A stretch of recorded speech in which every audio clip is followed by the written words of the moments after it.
जय श्री हरि। प्रिय श्रोताओं, आज का यह पावन दिन साक्षात जगत के पालनहार भगवान श्री हरि विष्णु को समर्पित है। चैत्र मास की यह पवित्र अमावस्या केवल एक तिथि नहीं, बल्कि वह दिव्य द्वार है जिससे होकर हमारे पितरों का आशीर्वाद हम तक पहुंचता है। शास्त्र कहते हैं कि जो मनुष्य चैत्र अमावस्या के दिन भगवान विष्णु की इस महिमामय कथा को श्रवण कर लेता है, उसके जीवन के अंधकारमय अध्याय समाप्त हो जाते हैं और सौभाग्य का नया सूर्य उदय होता है। तो आइए श्रद्धा और भक्ति से श्रवण करते हैं। मन को शांत कीजिए और भगवान विष्णु के चरणों में अपना ध्यान लगाते हुए इस दिव्य कथा का आरंभ करते हैं। प्राचीन भारतवर्ष के स्वर्णिम इतिहास में एक ऐसा राज्य था जिसकी कीर्ति दिशा दशाओं में फैली हुई थी। उस गौरवशाली राज्य का नाम था कृष्ण नगर। यह कोई साधारण नगर नहीं था, बल्कि ऐसा प्रतीत होता था मानो स्वयं विश्वकर्मा ने अपनी समस्त कला को धरती पर उतार दिया हो। नगर के चारों ओर ऊंची और सुदृढ़ दीवारें थी, जो स्वर्ण की भांति चमकती थी। गलियां चौड़ी थी और हर घर के बाहर लगे फूलों की सुगंध से वातावरण सदैव दिव्य बना रहता था। कृष्ण नगर पर साक्षात धन के देवता कुबेर और ऐश्वर्य की देवी माता लक्ष्मी की विशेष अनुकंपा रहती थी। वहां की प्रजा कभी अभाव में नहीं रही। लोग परिश्रमी थे, धर्मात्मा थे और एक दूसरे के प्रति प्रेम भाव रखते थे। कहते हैं कि कृष्ण नगर की सुंदरता की चर्चा सुनकर दूर के देश के राजा भी उसे एक बार देखने की अभिलाषा रखते थे। इस सुंदर राज्य के शासक थे महाराज धीराज चक्रवर्ती सम्राट राजा सुरेंद्रपाल। महाराज सुरेंद्रपाल केवल एक पराक्रमी योद्धा ही नहीं थे, बल्कि वे प्रजा वात्सल्य की प्रतिमूर्ति थे। वे अपनी प्रजा को संतान की भांति प्रेम करते थे। उनके न्याय की मिसालें दी जाती थी। महाराज के चेहरे पर एक दिव्य तेज था, जो उनके सात्विक जीवन और भगवान विष्णु के प्रति उनकी अटूट भक्ति का प्रमाण था। उनकी अर्धांगिनी रानी सुमेधा उनके गुणों के बिल्कुल अनुरूप थी। रानी सुमेधा न केवल अत्यंत रूपवती थी, बल्कि उनके संस्कार और उनकी धार्मिक प्रवृत्ति राज्य के लिए एक आशीर्वाद समान थी। वे प्रतिदिन भगवान विष्णु का पूजन करती और दरिद्रों की सेवा में अपना समय व्यतीत करती थी। समय चक्र अपनी गति से चलता रहा। महाराज और रानी का जीवन सुखमय था, परंतु उनके मन में एक ही अभिलाषा थी, संतान का सुख। भगवान की कृपा हुई और एक के बाद एक महाराज के आंगन में 5 कन्याओं का जन्म हुआ। वे पांचों राजकुमारियां इतनी सुंदर और गुणवती थी कि उन्हें देखकर ऐसा लगता था मानो पांचों दिव्य शक्तियां धरती पर अवतरित हो गई हों। उनके जन्म के समय पूरे नगर में उत्सव मनाया गया। राजकुमारियों के नाम उनके गुणों के आधार पर रखे गए और जैसे जैसे वे बड़ी होने लगी, उनकी बुद्धिमत्ता और सुंदरता की चर्चा पूरे आर्यावर्त में होने लगी। कर फूले नहीं समाते थे। महल की दीवारों में राजकुमारियों की हंसी गूंजती थी। प्रजा भी अपनी भावी स्वामिनियों को देखकर हर्षित रहती थी। महाराज सुरेंद्रपाल ने उन्हें हर प्रकार की विद्या, कला और संस्कारों से दीक्षित किया। समय बीतता गया और वे पांचों कन्याएं अब विवाह योग्य हो गई। एक पिता के लिए अपनी बेटियों के हाथ पीले करना सबसे बड़ा उत्तरदायित्व होता है। महाराज ने एक दिन एकांत में रानी सुमेधा से कहा, प्रिय, हमारी पांचों पुत्रियां अब बड़ी हो गई हैं। अब समय आ गया है कि उनके लिए सुयोग्य वर ढूंढे और उन्हें उनके अपने घरों में सुख शांति से विदा किया जाए। रानी सुमेधा ने सहमति दे दी। महाराज ने तुरंत अपने सबसे चतुर और विश्वास पात्र मंत्रियों को बुलाया। उन्हें आदेश दिया गया, जाओ, भारतवर्ष के कोने कोने में भ्रमण करो और मेरी पांचों राजकुमारियों के लिए ऐसे वर ढूंढो जो न केवल प्रतापी राजा हों, बल्कि चरित्रवान और धर्मनिष्ठ भी हों। मंत्री आज्ञा पाकर निकल पड़े। महीनों बीत गए। वे एक राज्य से दूसरे राज्य, राज्य से दूसरे नगर, नगर से दूसरे नगर भटकते रहे। कई राजकुमारों को देखा गया, कई कुंडलियों का मिलान हुआ, परंतु कहीं भी महाराज की राजकुमारियों के योग्य वर नहीं मिल पाया। थक हार कर मंत्री वापस लौटे और महाराज को संदेश दिया गया कि उन्हें कोई सुयोग्य वर प्राप्त नहीं हुआ। महाराज ने धैर्य नहीं खोया। उन्होंने सोचा कि अभी समय शेष है, शायद ईश्वर को कुछ और ही मंजूर हो। कुछ समय बाद उन्होंने पुनः प्रयास किया, ब्राह्मणों और दूतों को भेजा, परंतु परिणाम वही रहा। धीरे धीरे राजकुमारियां और बड़ी होने लगी। महाराज की चिंता अब भय में बदलने लगी। रानी सुमेधा का मन भी भारी रहने लगा। उन्हें समझ ही नहीं आ रहा था कि जिस राज्य पर लक्ष्मी और कुबेर की कृपा है, जहाँ का राजा स्वयं धर्मात्मा है, वहाँ उनकी कन्याओं के विवाह में ऐसी बाधा क्यों आ रही है। चिंता जब बढ़ने लगी तो महाराज ने देश प्रदेश के बड़े बड़े ज्योतिषियों और विद्वानों को बुलाया। राजमहल में सभा लगी, राजकुमारियों की कुंडलियां देखी गई। ज्योतिषियों ने कई दिनों तक गणना की, नक्षत्रों की चाल समझी, परंतु अंत में उन्होंने हाथ जोड़ लिए। उन्होंने महाराज से कहा, राजन, राजकुमारियों की कुंडली में कोई दोष नहीं है। इनके भाग्य में तो राज सुख और अखंड सौभाग्य लिखा है, परंतु फिर भी विवाह के मार्ग में कोई का ज्ञान हमें नहीं हो पा रहा है। यह सुनकर महाराज का हृदय बैठ गया। उन्हें लगा कि शायद नियति उनसे कुछ छिपा रही है। प्रजा में भी तरह तरह की बातें होने लगी। जो राजकुमारियां कभी गर्व से नगर में निकलती थी, अब वे लोगों की नजरों से बचने लगी। उन्हें लगने लगा कि शायद उनके भाग्य में ही कोई बड़ी कमी है। प्रिय श्रोतागण, महाराज सुरेंद्रपाल की चिंता अब केवल एक पिता की चिंता नहीं रह गई थी, बल्कि वह एक गहरे मानसिक द्वंद्व में बदल चुकी थी। जब ज्योतिषियों ने भी हाथ खड़े कर दिए और कुंडलियों में कोई दोष नहीं बताया गया, तब महाराज ने स्वयं इस समस्या का समाधान का बीड़ा उठाया। उन्होंने सोचा कि शायद उनके मंत्रियों के चयन में कोई कमी रह गई हो। महाराज सुरेंद्रपाल ने अपना राजसी ठाठ बाट त्याग दिया और एक साधारण पिता की भांति स्वयं सुयोग्य वरों की खोज में निकल पड़े। उन्होंने दूर दराज के प्रतापी राज्यों की यात्राएं की। कई जगह बात बनी। एक दो राज्यों में तो राजकुमारों के साथ विवाह लगभग तय हो गया था। लगन पत्रिका लिखी जाने वाली थी। महलों में शहनाइयां बजने लगी थी। तैयारियां शुरू हो गई थी। लेकिन अचानक न जाने क्या होता कि अंत समय में वह रिश्ता टूट ही जाता। कभी उस राज्य के राजा का मन बदल जाता, तो कभी कोई किसी अप्रत्याशित घटना घट जाती। वह संबंध जुड़ने से पहले ही बिखर जाता। एक बार तो ऐसा हुआ कि विवाह की तिथि भी निश्चित हो गई थी, लेकिन विवाह से ठीक 3 दिन पहले उस राज्य के राजकुमार को एक ऐसा भीषण स्वप्न आया कि उसने विवाह से ही इनकार कर दिया। महाराज सुरेंद्रपाल हर बार भारी मन और नम आंखों के साथ वापस कृष्णनगर लौटते। उनकी निराशा अब उनके मुख पर स्पष्ट झलकने लगी थी। राजमहल जो कभी खुशियों का केंद्र था, अब वहां सन्नाटा पसरने लगा था।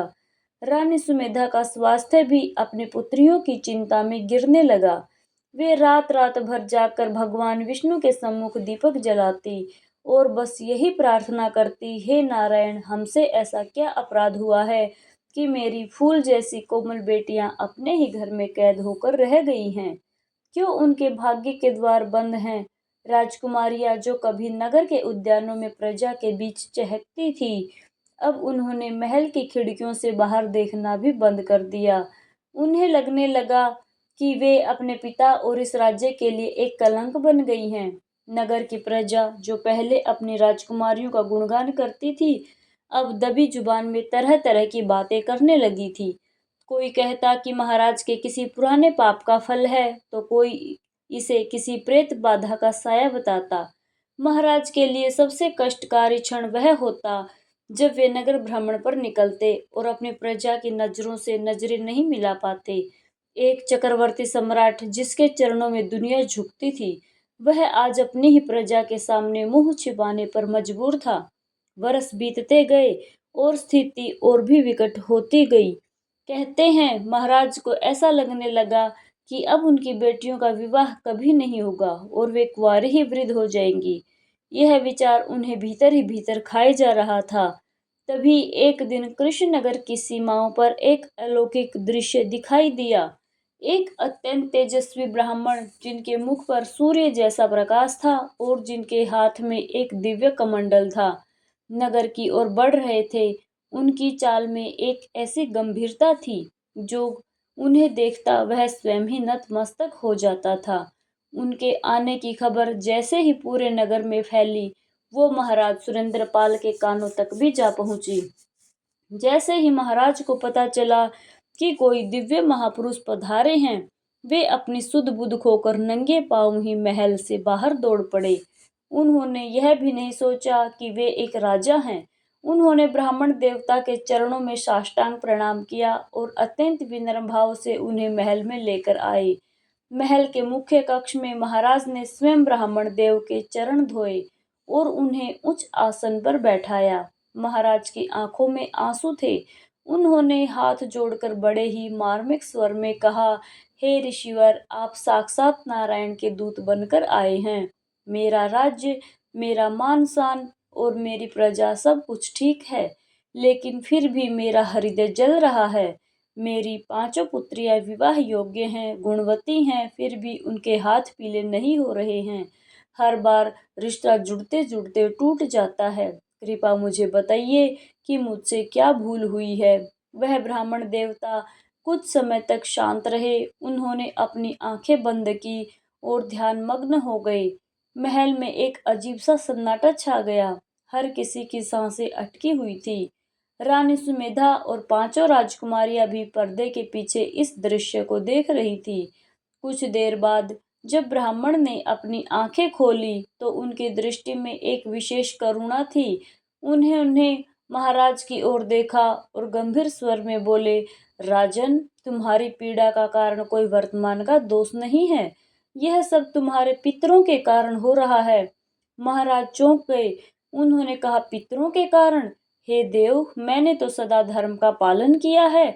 ब्राह्मण ने विस्तार से बताते हुए कहा, राजन, अनजाने में ही सही, लेकिन तुम्हारे वंश में पितरों का तर्पण उचित विधि से नहीं हुआ है। तुम्हारे पितृ तृप्त नहीं हैं।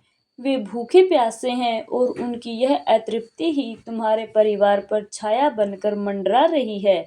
जब तक पितर प्रसन्न नहीं होते, तब तक कुल में मांगलिक कार्य संपन्न नहीं हो सकते। यही कारण है कि तुम्हारी बेटियों के विवाह में बार बार बाधा आ रही है। यह बाधा मनुष्य नहीं, बल्कि अदृश्य शक्तियां खड़ी कर रही हैं। यदि तुमने शीघ्र ही पितरों का उद्धार नहीं किया, तो यह संकट तुम्हारे राज्य को भी निगल सकता है। महाराज का शरीर कांप उठा। उन्होंने अत्यंत व्याकुल होकर पूछा, मुझसे बड़ी चूक हो गई। ऋषिवर, अब मुझे क्या करना चाहिए? मैं अपने पितरों को कैसे प्रसन्न करूं? मेरी बेटियों का भविष्य कैसे संवरेगा? ब्राह्मण देव ने मुस्कुराते हुए कहा, धैर्य रखो राजन। हर समस्या का समाधान भगवान विष्णु ने शास्त्रों में दिया है। आने वाले चैत्र मास की अमावस्या वो दिव्य तिथि है जब पितृ के द्वार धरती के लिए खुलते हैं। तुम्हें पूरे परिवार के साथ अत्यंत श्रद्धा पूर्वक अपने पितरों का तर्पण और पूजन करना चाहिए। प्रिय श्रोतागण, महाराज सुरेंद्रपाल ने जब उन तेजस्वी ब्राह्मण के मुख से पितृदोष और उसके निवारण की बात सुनी, तो उनके मन में आशा की एक नई किरण जागी। उन्होंने ब्राह्मण देवता को चरणों के स्पर्श करते हुए अत्यंत करुण स्वर में विनती की, हे ऋषिवर, आप मेरे कुल के रक्षक बनकर आए हैं। कृपया मुझे विस्तार से बताइए कि वह चैत्र अमावस्या की पूजा क्या है। मुझे अपने पूर्वजों को तृप्त करने के लिए किन विधियों का पालन करना होगा। मैं अपनी पुत्रियों के सुख के लिए कठिन से कठिन तप करने को तैयार हूँ। ब्राह्मण देव ने महाराज के मस्तक पर हाथ रखते हुए कहा, राजन, भक्ति में ही शक्ति है। चैत्र अमावस्या के दिन तुम्हें सूर्य उदय से पूर्व उठकर पवित्र नदी में स्नान करना होगा। उसके पश्चात अपने पितरों के निमित्त काले तिल, जल और पुष्पों से तर्पण करना होगा। याद रहे राजन, पितरों की तृप्ति का मार्ग साक्षात भगवान श्री हरि विष्णु के चरणों से होकर जाता है। उस दिन तुम्हें ओम नमो भगवते वासुदेवाय मंत्र का जाप करते हुए विष्णु जी की विशेष पूजा करनी होगी। पितरों के लिए पिंडदान करना और ब्राह्मणों को भोजन कराना। यदि तुम और तुम्हारा पूरा परिवार सच्चे मन से, बिना किसी अहंकार, केवल सेवा भाव से यह कार्य करोगे, तो तुम्हारे पितर अवश्य प्रसन्न होंगे और उनका आशीर्वाद तुम्हारी पुत्रियों के जीवन से सारे अवरोध हटा देगा। महाराज ने उसी क्षण संकल्प लिया पूरे कृष्णनगर में यह घोषणा कर दी गई कि आने वाली चैत्र अमावस्या को राज्य का हर नागरिक अपने अपने पूर्वजों के प्रति कृतज्ञता व्यक्त करेगा और भगवान विष्णु की आराधना करेगा। जैसे जैसे अमावस्या की तिथि निकट आने लगी, महाराज, रानी सुमेधा और पांचों राजकुमारियों ने स्वयं को मानसिक रूप से शुद्ध करना प्रारंभ कर दिया। महल में विलासिता के साधन हटा दिए गए। सादा भोजन और निरंतर प्रभु सिमरन ही उनका जीवन बन गया। वे पांचों राजकुमारियां जो कभी अपनी किस्मत को कोसती थी, अब भगवान विष्णु की प्रतिमा के सम्मुख बैठकर घंटों भजन कीर्तन करती। उनकी आंखों में अब दुख के आंसू नहीं बल्कि भक्ति का नीर था। अंततः वह पावन सुबह आ ही गई। चैत्र अमावस्या का सूर्य अभी उदय ही नहीं हुआ था। सारा आकाश हल्के बैंगनी और केसरिया रंग में गंजा था। कृष्ण नगरी की पवित्र नदी के तट पर महाराज सुरेंद्रपाल, रानी सुमेधा और उनकी पांचों पुत्रियां उपस्थित थी। महाराज ने हाथ में कुश और तिल लेकर ब्राह्मण के बताए अनुसार तर्पण प्रारंभ किया। प्रिय श्रोतागणों, उस समय का दृश्य अत्यंत मार्मिक था। महाराज जब अपने पूर्वजों का नाम लेकर जल अर्पित कर रहे थे, तो उनकी वाणी कांप रही थी।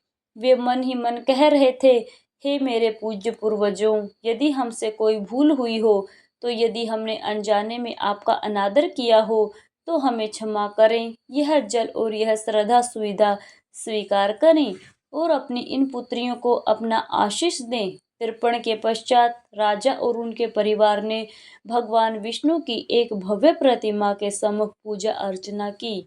पांचों राजकुमारियों ने मिलकर पीले पुष्पों की माला बनाई और प्रभु को अर्पित की। उन्होंने भगवान विष्णु की महिमा का गुणगान करते हुए कहा, हे जगत के पालनहार, आप ही विघ्नों को हरने वाले हैं। आप ही हमारे पितरों को सद्गति प्रदान करने वाले हैं। हमारी नैया आपके ही भरोसे है। उस दिन महाराज ने केवल अपने परिवार के लिए ही नहीं बल्कि राज्य के उन सभी मृत आत्माओं के लिए भी दान पुण्य किया जिनका कोई तर्पण करने वाला नहीं था। उन्होंने ब्राह्मणों को सुंदर वस्त्र, अन्न और दक्षिणा दी। कौवों, गायों और कुत्तों को भोजन करवाया गया, क्योंकि माना जाता है कि पितर इन्हीं रूपों में आकर अपना अंश ग्रहण करते हैं। जैसे ही पूजा संपन्न हुई, एक अद्भुत घटना घटी। उस समय आकाश बिल्कुल साफ था, लेकिन अचानक कहीं से एक शीतल और सुगंधित पवन का झोंका आया। वह पवन इतनी सुखद थी कि वहां उपस्थित हर व्यक्ति को ऐसा महसूस हुआ जैसे किसी ने उनके सिर पर ममता भरा हाथ रख दिया हो। महाराज सुरेंद्रपाल की आंखों से आंसू बहने लगे, लेकिन यह आंसू शांति के थे। उन्हें महसूस हो गया था कि उनके पितर तृप्त हो चुके हैं और भगवान विष्णु की कृपा उन पर बरस चुकी है। रानी सुमेधा ने भी अपनी बेटियों के चेहरे पर एक नई चमक देखी। जो बेटियां कल तक मुरझाई हुई कली जैसी दिखती थी, आज उनके चेहरों पर साक्षात देवी जैसा तेज था। ऐसा लग रहा था मानो उनके जीवन का अंधकार छट चुका हो और एक नई सुबह की शुरुआत हो गई है। प्रिय श्रोतागण, चैत्र अमावस्या की वह दिव्य पूजा संपन्न हो चुकी थी। भगवान विष्णु की कृपा और पितरों के आशीर्वाद का प्रभाव धीरे धीरे पूरे कृष्ण नगर में दिखाई देने लगा था।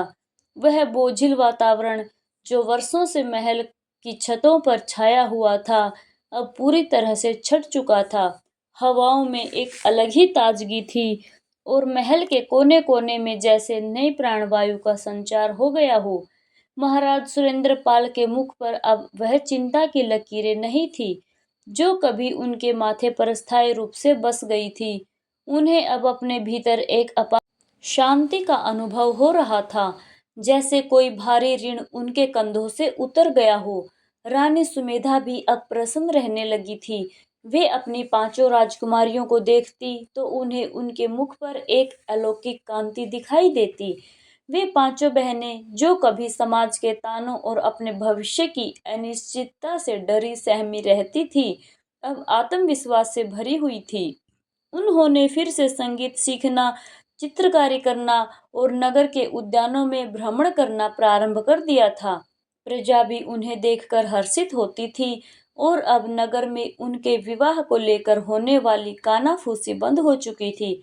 हर कोई बस उस चमत्कार की प्रतीक्षा कर रहा था जो पितरों के प्रसन्न होने के बाद घटित होने वाला था। पितृ पूजा के ठीक 11 दिन बाद की बात है। कृष्ण नगर के मुख्य द्वार पर स्वर्ण जड़ित रथों का एक विशाल काफिला रुका। उन रथों पर जो ध्वज लहरा रहा था वे अत्यंत प्रतापी और धर्मनिष्ठ राज्य धर्मपुरी के थे। धर्मपुरी के महाराज महाराजा आदित्य प्रताप स्वयं उस काफिले का नेतृत्व कर रहे थे। महाराजा आदित्य प्रताप के बारे में प्रसिद्ध था कि वे स्वयं भगवान विष्णु के परम भक्त हैं और उनका राज्य सत्य और न्याय की नींव पर खड़ा है।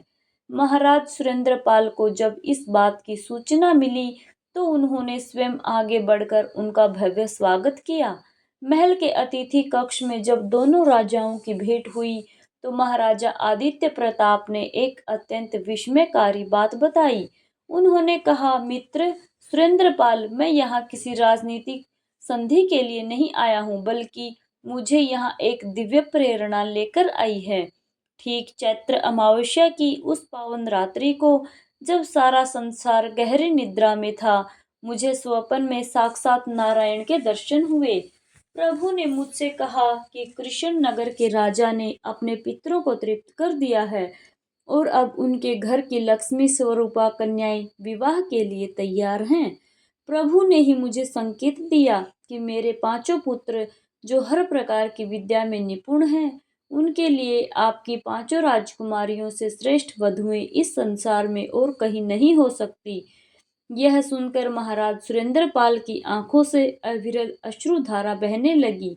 वे समझ गए कि यह केवल एक संयोग नहीं बल्कि उनके पितरों की प्रसन्नता और भगवान विष्णु की प्रत्यक्ष कृपा का फल है। जिस बाधा को बड़े बड़े ज्योतिषी नहीं समझ पाए थे, उसे एक सच्चे भाव से की गई पितृ पूजा ने जड़ से समाप्त कर दिया था। महाराजा आदित्य प्रताप के पांचों पुत्र जो बल बुद्धि और संस्कारों में अद्वितीय थे, वे भी इस प्रस्ताव से अत्यंत प्रसन्न थे। महाराज सुरेंद्रपाल ने तुरंत अपनी पांचों पुत्रियों को सभा में बुलाया।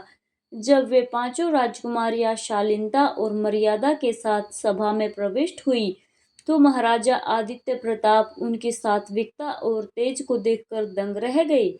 उन्हें ऐसा लगा मानो साक्षात लक्ष्मी जी के 5 स्वरूप उनके सामने खड़े हों। उसी क्षण दोनों राजाओं ने इस पावन संबंध पर अपनी स्वीकृति की मोहर लगा दी। पूरे कृष्णनगर में यह समाचार बिजली की तरह फैल गया। प्रजा झूम उठी, गलियों को दीपों से सजाया गया और हर घर में भगवान विष्णु के नाम के संकीर्तन होने लगे। प्रिय श्रोतागण, जैसे जैसे विवाह की घड़ी निकट आने लगी, कृष्णनगर का वैभव अपनी पराकाष्ठा पर था।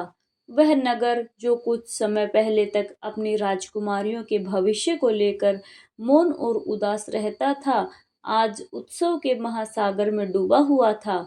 महाराज सुरेंद्रपाल ने आदेश दिया कि महल के द्वार पर हर उस व्यक्ति के लिए खुले रहेंगे जो इस पावन मिलन का साक्षी बनना चाहता है।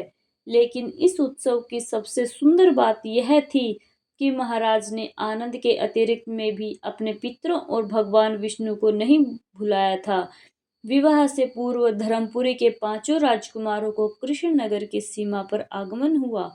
प्रिय श्रोतागण, उन राजकुमारों का व्यक्तित्व ऐसा था मानो उन्हें देखकर लगता स्वयं पंच तत्वों ने मानवीय रूप धारण कर लिया हो।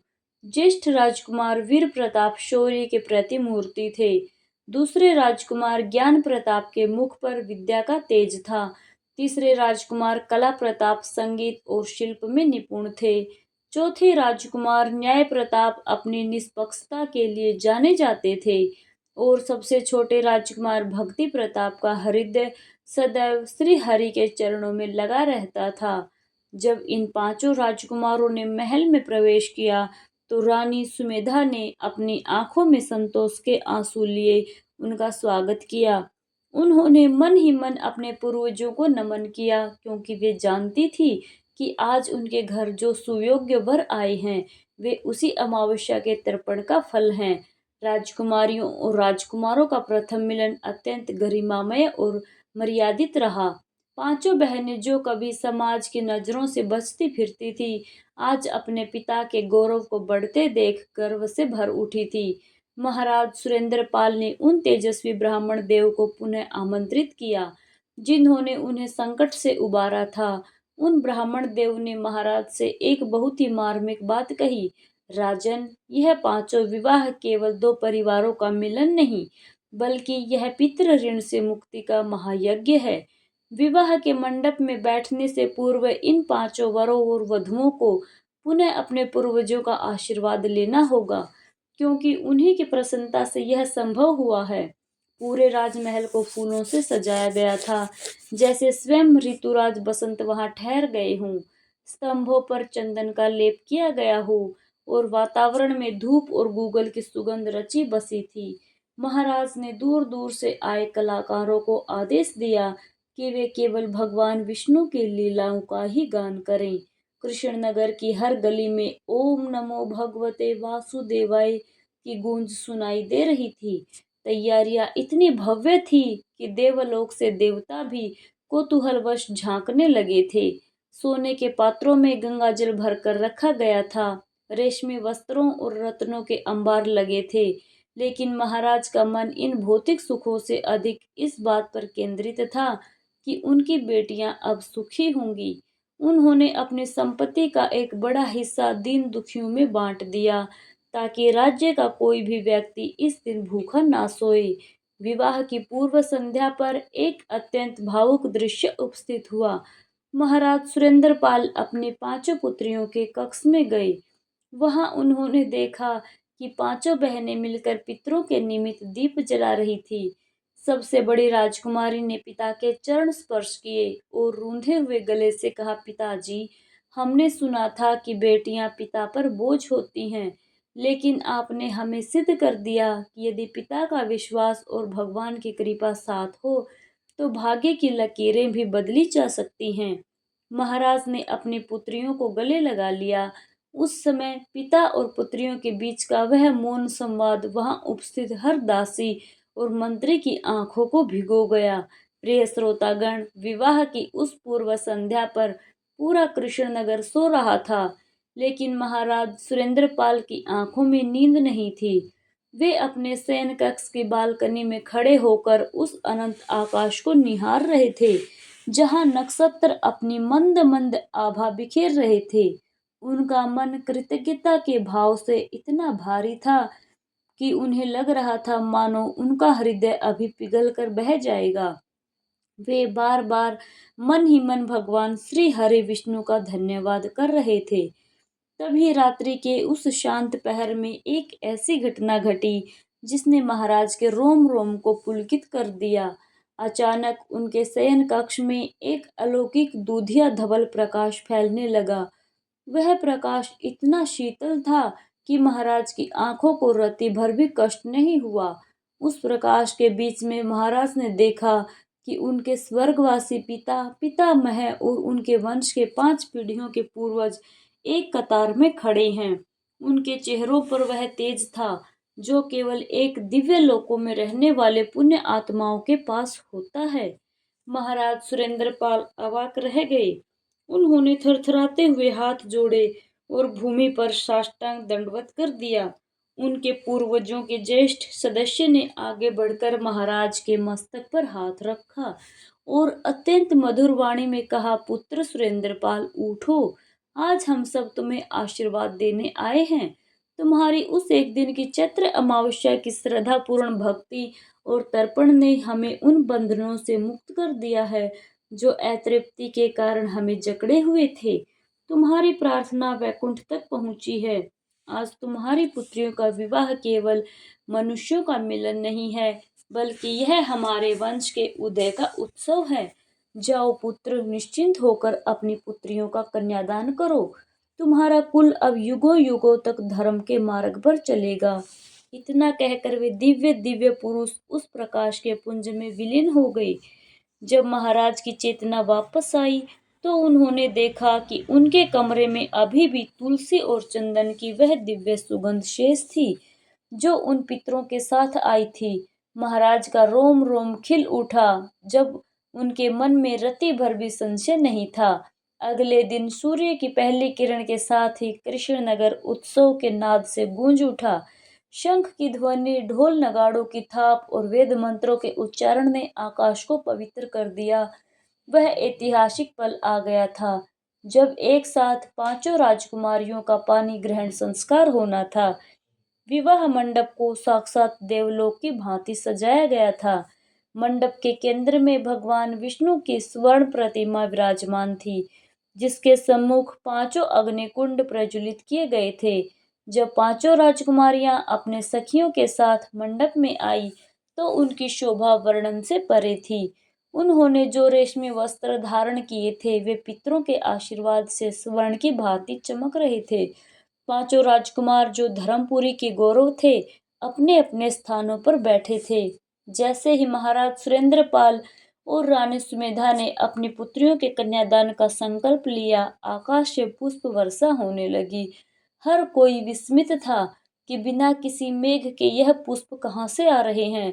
पुरोहितों ने जब विवाह के मंत्र पढ़ने शुरू किए, तो उनकी आवाज में एक अद्भुत गूंज थी। एक एक करके जब राजकुमारों ने राजकुमारियों का हाथ थामा, तो ऐसा लगा मानो पांच पवित्र नदियां सागर में मिल रही हों। अग्नि के साथ फेरे लेते समय राजकुमारियों के मन में जो शांति थी, वह उनके मुख की मुस्कान से स्पष्ट झलक रही थी। वे पिता की वह चिंता, वह समाज के ताने और वह अकेलापन अब एक धुंधले सपने की तरह पीछे छूट चुका था। विवाह की रस्में पूरी हुई और महाराज ने अपनी सामर्थ्य से बढ़कर दान दक्षिणा दी। नगर के हर दीन दुखी, हर जीव जंतु को उस दिन तृप्त किया गया। महाराज ने अनुभव किया कि जब हम अपने पितरों को प्रसन्न करते हैं, तो समस्त प्रकृति हमारा साथ देने लगती है। वह विवाह केवल एक उत्सव नहीं, बल्कि श्रद्धा की जीत का प्रमाण था। प्रिय श्रोतागण, अब वह क्षण आ पहुंचा था जिसकी कल्पना मात्र से पत्थर का हृदय भी पिघल जाए। विवाह के मंगल गीतों की गूंज अब धीरे धीरे विदाई की करुण स्वर लहरियों में बदलने लगी थी। सूरज अपनी लालिमा समेटकर अस्ताचल की ओर बढ़ रहा था, मानो वह भी इस विदाई के दृश्य को देख अपनी आंखें मूंद लेना चाहता हो। महल के मुख्य द्वार पर स्वर्ण जड़ित पांच विशाल रथ खड़े थे, जिन पर धर्मपुरी का राज्य चिन्ह अंकित था। रानी सुमेधा का हृदय जैसे फटा जा रहा था। उन्होंने एक एक करके अपनी पांचों बेटियों को गले लगाया। कल तक जो बेटियां उनकी आंखों का तारा थी, जिनके हंसने से आंगन में फूल खिलते थे, आज वे पराए घर की लक्ष्मी बनने जा रही थी। रानी की आंखों से बहते आंसू थमने का नाम नहीं ले रहे थे। राजकुमारियों की भी वही दशा थी। वे अपनी मां के आंचल को छोड़ना नहीं चाहती थी, लेकिन नियति का विधान यही है, जिस कली को पिता के उपवर में सींचा जाता है, उसे दूसरे के घर की बगिया महकाने के लिए जाना ही पड़ता है। महाराज सुरेंद्रपाल, जो अब तक अपने धैर्य की परीक्षा आए, उनके चेहरे पर एक गंभीर शांति थी, परंतु उनकी आंखों की नमी उनके भीतर के पिता को उजागर कर रही थी। उन्होंने पांचों राजकुमारियों को अपने समीप बिठाया और वह अंतिम ज्ञान दिया जो हर स्त्री के लिए संसार का सबसे बड़ा आभूषण है। महाराज ने कहा, मेरी प्यारी पुत्रियों, आज तुम एक नए जीवन की दहलीज पर खड़ी हो। याद रखना, तुम केवल इस कुल की बेटियां ही नहीं, बल्कि अब धर्मपुरी की मान मर्यादा भी हो। जिस प्रकार तुमने कृष्ण नगर के मान को बढ़ाया है, वैसे ही अपने ससुराल में प्रेम, धैर्य और सेवा से सबका मन जीत लेना। कभी भी धर्म का मार्ग मत छोड़ना। और सबसे महत्वपूर्ण बात, जिस पितृ भक्ति और श्री हरि की कृपा से आज तुम्हारा यह मंगल उत्सव सफल हुआ है, उसे कभी मत भूलना। हर वर्ष चैत्र अमावस्या के दिन अपने पूर्वजों का स्मरण करना और निर्धनों की सेवा करना, क्योंकि जो स्त्री अपने पितरों और अतिथि का सत्कार करती है, उसके घर में स्वयं महालक्ष्मी स्थायी निवास करती हैं। पिता की यह बातें सुनकर राजकुमारियों ने महाराज के चरणों की धूल अपने मस्तक पर लगाई। ज्येष्ठ राजकुमारी ने हाथ जोड़कर कहा, पिताजी, आपकी दी हुई शिक्षा हमारे जीवन का आधार रहेगी। आपने हमें सिखाया कि जब संसार के सारे द्वार बंद हो जाते हैं, तभी ईश्वर का द्वार खुला रहता है। हम वादा करती हैं कि हम आपके संस्कारों को कभी झुकने नहीं देंगी। जैसे ही राजकुमारियां रथों पर आरूढ़ हुई, पूरे कृष्णनगर की प्रजा की आंखों में आंसू थे। लोग अपने घरों की छतों पर खड़े होकर अपनी प्रिय राजकुमारियों को विदाई दे रहे थे। जैसे जैसे रथ आगे बढ़े और उनकी धूल भी आंखों से ओझल हो गई, महाराज सुरेंद्रपाल ने लंबी सांस ली। उन्हें आज वह परम सुख प्राप्त हुआ था जिसकी प्रतीक्षा वे वर्षों से कर रहे थे। प्रिय श्रोतागण, इस कथा का फल अत्यंत चमत्कारी है। महाराज सुरेंद्रपाल की बेटियों ने धर्मपुरी जाकर न केवल अपने वैवाहिक जीवन को स्वर्ग बनाया, बल्कि उनके आने से उस राज्य में भी सुख समृद्धि की वर्षा होने लगी। महाराज सुरेंद्रपाल और रानी सुमेधा ने अपना शेष जीवन भगवान विष्णु की अनन्य भक्ति और समाज सेवा में व्यतीत किया। यह पावन कथा हमें सिखाती है कि हमारे पितर केवल इतिहास नहीं हैं, वे हमारी जड़ें हैं। जैसे जड़ में पानी डालने से पूरा वृक्ष हरा भरा हो जाता है, वैसे ही पितरों के निमित्त किया गया दान और तर्पण हमारे पूरे कुल को संकटों से बचा लेता है। विशेषकर चैत्र अमावस्या के दिन जब हम भगवान विष्णु का नाम लेकर अपने पूर्वजों को याद करते हैं, तो हमारे जीवन की बड़ी से बड़ी रुकावटें, चाहे वह विवाह की हो, संतान की हो, धन की हो या स्वास्थ्य की, स्वयं ही दूर हो जाती हैं। जो मनुष्य इस कथा को पूर्ण श्रद्धा के साथ सुनता है या दूसरों को सुनाता है, उसके पितृ तृप्त होकर उसे अखंड सौभाग्य और सुख का आशीर्वाद देते हैं। भगवान विष्णु की कृपा से उसके घर में कभी दरिद्रता और कलेश का वास नहीं रहता। तो प्रिय श्रोतागण, यदि आपको आज की यह दिव्य और मार्मिक कथा पसंद आई हो, तो इसे केवल अपने तक सीमित न रखें। इसे अपने मित्रों और परिवार के साथ अधिक से अधिक साझा करें, क्योंकि पुण्य का प्रकाश बांटने से ही बढ़ता है। कमेंट बॉक्स में जय श्री हरि लिखना और जय पितृदेव लिखना ना भूलें। यदि आप हमारे चैनल पर नए हैं, तो अभी सब्सक्राइब करें और इस वीडियो को लाइक करना ना भूलें, ताकि हर सप्ताह आप ऐसे ही प्रेरणादायक और जीवन बदल देने वाली दिव्य कथाओं का लाभ उठा सकें। भगवान विष्णु और आपके पितरों की कृपा आप पर सदैव बनी रहे। प्रेम से बोलिए जय श्री लक्ष्मी नारायण भगवान की जय। जय पितृदेव।